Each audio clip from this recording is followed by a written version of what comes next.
Nick Kurtz, who was kind enough to join us on the phone this morning. Nick coming off a couple of home runs last night. Unfortunately, his team is struggling a bit right now. Nick, I'm Jason. Good morning. How are you?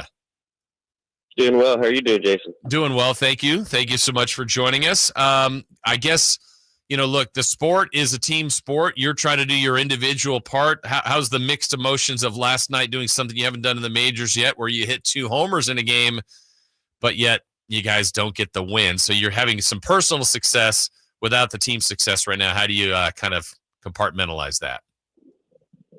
Yeah, I mean, it's tough. But bottom line, the only thing I really care about is winning. And if I go or if I hit 2 home runs, the win's really the only thing that matters. So just focus on doing that moving forward. So you guys are in a tough way right now, but it feels like it's there. It's little things, and that's a lot of what baseball is. The execution's kind of missing. It might be from the starting pitching. It might come in the middle relief. It might be leaving guys on base for you guys as hitters. It feels fixable, but when you're not fixing it in real time, how are you guys dealing with it? How's the clubhouse kind of keeping you guys upbeat in this losing stretch?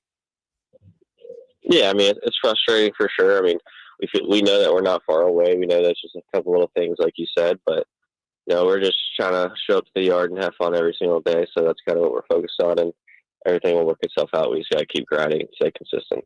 So a lot of hype about you when you came up. People were excited to see you come in, and we had to wait a while to get your first home run. You had to wait a while, but I want to go to that experience. I mean, hopefully you'll hit many, many home runs in your career, but the first one is always memorable. You do it at Dodger Stadium. What do you remember about your first major league home run? Yeah, and the at bat before, I kind of just missed one, flew out to the warning track, so I was like, that was my chance. And then so they kind of relaxed me, actually. I was like, all right, I'm just gonna go up there and left the change up and put a good swing on it. Know that I hit hard off the bat, and I can't really remember anything after that. I kind of blacked out, but it was really fun, really cool experience. So I've seen, I kid you not, Nick, I've been to a lot of your games. I've seen a lot of your at-bats. I missed that one. I didn't see it when it happened. So forgive me. I don't know what happened. What kind of treatment did you get? Did they not recognize you? Did they go all out? What was the dugout like when you arrived after your first home run? Yeah, they gave me the silent treatment as soon as I got back. So I kind of knew that's what they were going to do. I just kind of didn't know what to do when I got in there and how to get the silent treatment over with and celebrate with the guys. Yeah, who broke first? I think it was Max Schumann. Okay. Tapping me on my shoulder. So nice. That was it. Him and Sactown. There you go. Did you get the ball? Yeah, I did get it. And so when you get that, what do you do with that? What's the significance of that for you? What will you do with that first home run ball? I'll just give it to my dad. He'll take it. He'll put it away. That's kind of means a lot more to him to have that than it does to me. That's cool. Sure. What did it mean to you, by the way? I think it was your first game. You got called up. You were at home. It was either your first game or your second game playing that your old teammates from Wake Forest were actually out in the West Coast. There was a bunch of them out there by your dugout. What was that like to have that support for that game you had at home? Yeah, it was a second game. They were playing Stanford over the weekend, so they got there on Thursday. Came to the game. It was really cool because that was a lot of those guys. That was just last year for me. So having them there, having them be part of the experience, all the coaching staff. I wouldn't be here without them. So that was really awesome. So for you, watching you hit, I know you got your just kind of your DNA is you're patient. You get a lot of walks. You make pitchers work. You get to the majors, though. These guys, a lot of guys are peppering you right away with strikes. So how do you kind of, as a patient hitter, a disciplined hitter, work through maybe now you kind of when you came in, you're down 0-2, 1-2 counts where now they have the advantage on you. How have you kind of made that work, being patient yet still trying to find your pitch? How are you figuring that out here in the majors so far? Yeah, I've had to make a few adjustments. They're going to command the zone a lot better. They're going to make pitchers pitches. And if you get down to 0-1, 0-2, it's going to be really hard to hit, and hitting's already hard in general. So trying to find, ways where I can still be patient, maybe shrink my zone, but still be aggressive and go after those early pitches. So it's a combination of both.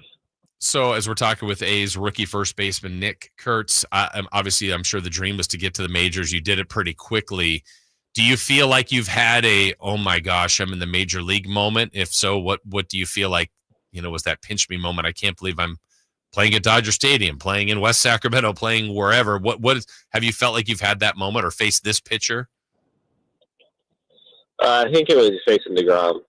Jacob DeGrom for me. That was like my second game.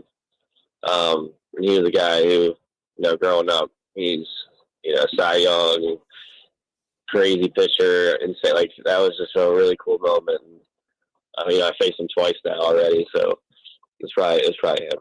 Did his stuff feel as electric as you kind of thought it would be? Yeah, yes, but I got to remember that I'm also, I know that I'm capable and good enough to be here. So at the same time, this stuff's really good, but I know I can do something with it. So I love just the nature of the sport. It's such a long season. You guys have notedly had a really good clubhouse, a fun clubhouse. We talked to TJ McFarland a couple weeks ago.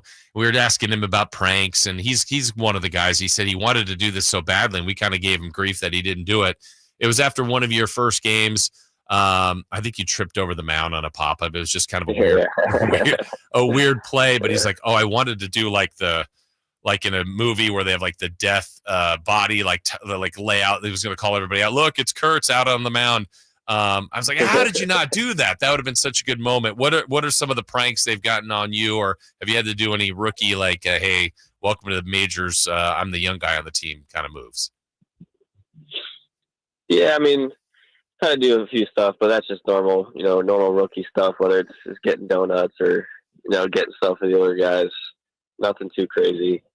But yeah, they still put pictures of me up in the locker room with me, the whole tripping sequence, each part of it. So they got to it enough for sure. Yeah. How are you enjoying Sacramento, kind of getting adjusted? Haven't been here a long time, and you guys are in and out week by week, but how have you adjusted to the new city? It's great. Yeah, I never spent a whole lot of time in California. So about, my second or third time here. So living here, it's a great city. Weather's beautiful, so it's been really good. If you weren't a baseball player, what do you think you'd be doing at this early part of your life? So I've got no idea. Baseball is it. I couldn't be that. Yeah, but I couldn't be sitting at a desk. I'd have to be like out doing something. Whether it's, I'm not really sure, but sitting at a desk was never going to be me. All right. How about as a sports fan growing up? What teams, maybe football, basketball, baseball, that you followed and liked? Yeah, so I'm actually a huge Cowboys fan, unfortunately. Oh, that's okay. Cowboys fan from Pennsylvania. Yeah. How'd that work in Pittsburgh country? Yeah, so we're a lot of Eagles, a lot of Steelers fans. I have a brother who's a huge Cowboys fan, older brother. So growing up, he kind of converted me right away. Yeah, I haven't seen him be good, so but it's all right. And then the rest, other than that, the rest of sports were all Philly. All Philly. Okay. Yeah. Well, day baseball today. I mean, again, I don't know how you guys do this. You have so many games. You had a pretty late night last night, right back at the park pretty early today. You have a preference? Day baseball, night baseball? Does it matter? Night games for sure for me. Oh, really? Why is that was an easy answer. Why? What's wrong with a day game for you?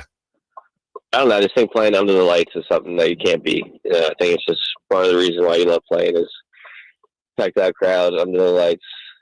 That's kind of what baseball is to me. Yeah. Well, you hit one off that monster wall in center last night. You hit one on Home Run Hill. You hit three in the last two games. We hope you keep that hot streak going today. Best of luck. Time to break the streak as a team. You keep this thing rolling. Nick, it's been a pleasure watching you play. We wish you a great season, a great career ahead, and I know we'll talk to you again down the line sometime soon. Thank you, man. All right, appreciate it. That is Nick Kurtz, the A's rookie. He's got a huge, huge future ahead. He's on a hot streak right now. I picked him for streaking. I should have told him that. Just give me a hit. Give me a little wink, little finger gun. Say, yep, did that for you, Jay Ross. I just need a hit. Make it a home run, though. Make it special, just for me. All right. Thanks again to Nick Kurtz. All right.